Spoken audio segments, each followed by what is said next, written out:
એક બાજુ વરસાદ ધબધબાટી બોલાવતો હતો અને એક બાજુ હતી ફ્રી ફાયર ની ટુર્નામેન્ટ ચાલુ.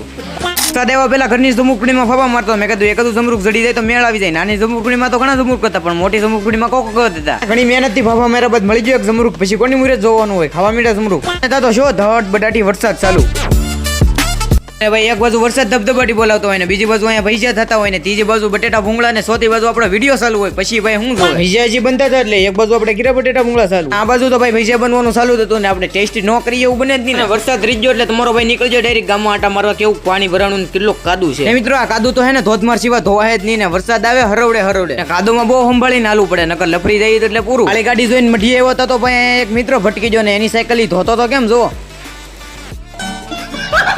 તો ભાઈ અહીં હતી ફ્રી ફાયર ની ટુર્નામેન્ટ ચાલુ એટલે એ કીધું તો એટલે વિડીયો ભાઈ નું માન રાખવા ઉતારો, નકર આવા વિડીયો ઉતારું મિત્રો. એ બધી વાત જવા જો ને જો પાછો વરસાદ જલબડાટી ચાલુ છે ને મિની બ્લોગ અહીં એકદમ સબસ્ક્રાઇબ કરવાનું ન બોલતા. હવે મળું ફરીથી નવો મિની બ્લોગમાં.